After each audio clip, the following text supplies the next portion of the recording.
দেখতে গেলে এই সংসার বড়ই সুন্দর, কিন্তু আসল সত্যি এটাই যে সংসারে সবকিছু নশ্বর।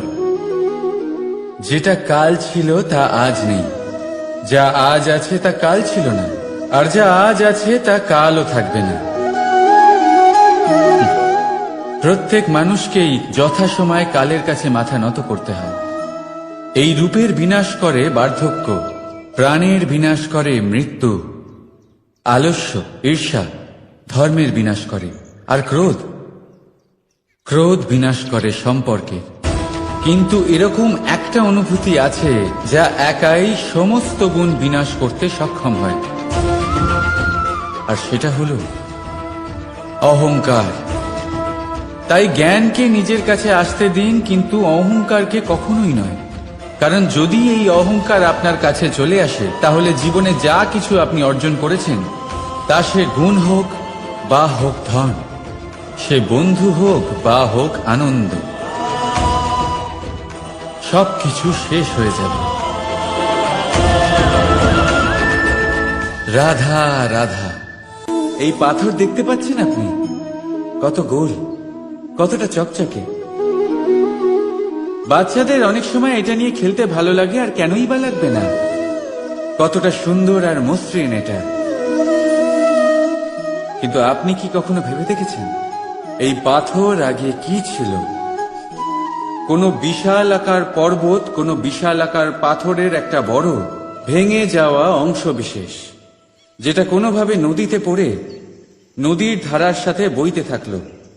মাটির সাথে ঘর্ষণ হলো, বালির কণার সাথে ঘর্ষণ হতে থাকলো, আর তারপর ধীরে ধীরে এই আকার পেল। এবার আমরাও এই পাথরের মতোই সংকটের ধারা পার করে।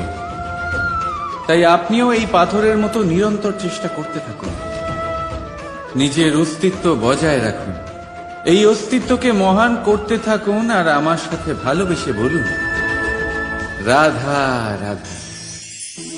বর্ষাকালে যখন ভয়ানক বৃষ্টি হয়, তীব্র গতিতে যখন হাওয়া চলে, তখন আপনি নিশ্চয়ই দেখেছেন যে পাখিরা, যাদের বাসা মাঝে মাঝে ভেঙে পড়ে, নষ্ট হয়ে যায়।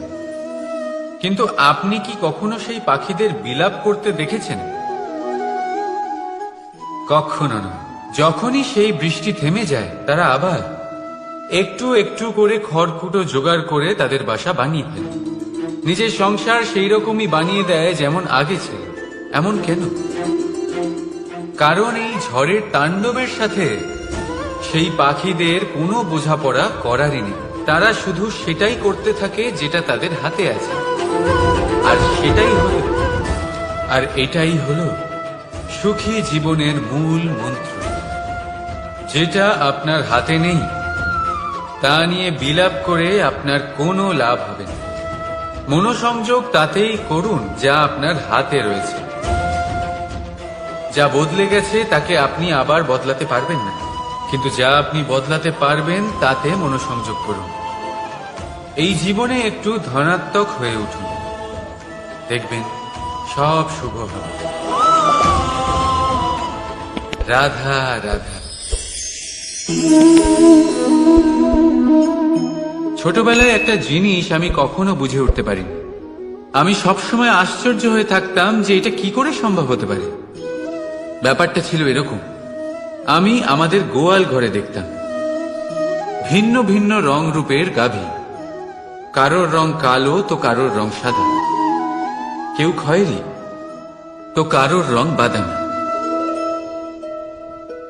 এবার আমি দেখতাম কারোর কারোর শিং বড় তো কারোর এত ছোট যে দেখাই যায় না। কোনো গাভী আকারে ছোট ছিল তো কেউ একটু বড়। কিন্তু যখন সেই সব গাভী দুধ দিত, তখন আমি দেখতাম সেই সব দুধ সমান, রং সমান, স্বাদ সমান, গুণও সমান, আর সমান পুষ্টিও। এবার আমি এটা বুঝতে পারতাম না। আমার দৃষ্টিতে তো সমস্ত গাভী আলাদা আলাদা ছিল। আমি ভাবলাম আমি মাকে জিজ্ঞেস করি। মাকে জিজ্ঞেস করলাম, মা আমাকে বললেন, কানাই, রং রূপ পাল্টালেও গাভীদের বাস্তবিকতা তো পাল্টায় না। গাভী তো গাভীই থাকবে। এবার আমি রাধা রাধা। সাগর, কত বিশাল হয় এই সাগর, তৃষ্ণা মেটাতে পারে। এবার বলুন, জল সাগরেও আছে, আবার এই ঘড়াতেও। তাহলে পার্থক্য কোথায়? এখানে পার্থক্য হলো তাদের আচরণের মধ্যে। একজন মাটির মধ্যে মিষ্টি জল ধরে রাখে, তো আরেকজন নিজের নোনা জলের আঘাতে যে কাউকে মাটিতে মিশিয়ে দিতে পারে। আপনি কি হতে চাইবেন? সাগরের নোনা জল হয়ে কারোর আশা চূর্ণ বিচূর্ণ করে দিতে, নাকি মিষ্টি জলের ঘড়া হয়ে কারোর তৃষ্ণা মেটাতে? সিদ্ধান্ত আপনার। রাধা রাধা। কতবার এমন হয়, আপনি কোনো কাজ করার জন্য কাউকে দায়িত্ব দেন, কিন্তু সেই ব্যক্তি সেই কাজ সম্পন্ন করতে পারে না, অসম্পূর্ণ রেখে দেয়, অথবা ঠিকভাবে করতে পারে না।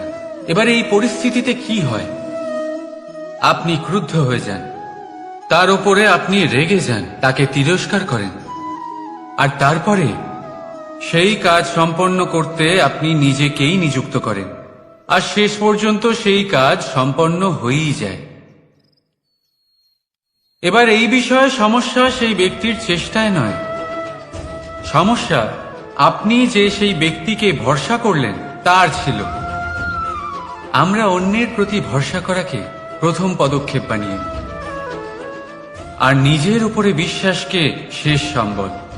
কিন্তু তার বদলে এটাই হওয়া উচিত যে নিজের উপরে ভরসাকে আমরা প্রথম পদক্ষেপ বানাই, তাকে নিজের সহায় মানতে হবে। যদি আপনি এমন করেন, তাহলে পরিণাম আরো সুখকর, আরো আনন্দদায়ক হবে। তাই মনে রাখবেন, এই সংসারে আপনার সব থেকে বড় ভরসা আর কেউ নেই। এই সংসারে আপনার সব থেকে বড় রক্ষাকর্তা আর কেউ নেই, বরং আপনি নিজেই। রাধা রাধা। আসুন আপনাকে একটা প্রশ্ন করছি, সোনা আর লোহার মধ্যে তফাৎ কি? এবার বেশিরভাগ লোকের উত্তর এটাই হবে যে সোনা বহুমূল্য, সোনার মূল্য লোহার থেকে অনেক বেশি। এটা ঠিক, কিন্তু আমাদের এটা ভোলা ঠিক হবে না যে সোনা আমাদের সাজগোজের কাজে লাগে, আমাদের আরো বেশি সুন্দর দেখায়। অন্যদিকে লোহা সেই সৈনিকদের ঢাল ও তলোয়ার হয়ে তাদের রক্ষা করে, যারা আমাদের প্রাণকে রক্ষা করেন। এই সৈনিক না থাকলে আমাদের প্রাণও থাকবে না। এবারে বলুন, সোনার মূল্য বেশি হওয়াতে কি লোহার মূল্য কমে যায়? কখনোই নয়। ঠিক সেইভাবে এই জীবনে আপনি যতই চেষ্টা করুন, কিছু না কিছু এমন থেকে যাবে যা আপনি কখনোই পাবেন না, আর সেই কারণে নিজেকে অক্ষম মনে করা অনুচিত। হতে পারে আপনার কাছে সেই গুণ আছে যেটা সংসারে আর কারোর কাছে নেই। সেই গুণটাকে চিনুন, সেটাকে বাড়ান, আর সেটাকে ব্যবহার করুন। তাই মনে রাখবেন, সংসারে প্রত্যেকটা ব্যক্তি বিশেষ হয়, আর এই সংসারে সবাই সবকিছু পায় না। নিজেই দেখে নিন, সোনাকে যে দোকানে সাজিয়ে রাখা হয়, সেই দোকানের তালা লোহা দিয়ে তৈরি হয়। রাধা রাধা।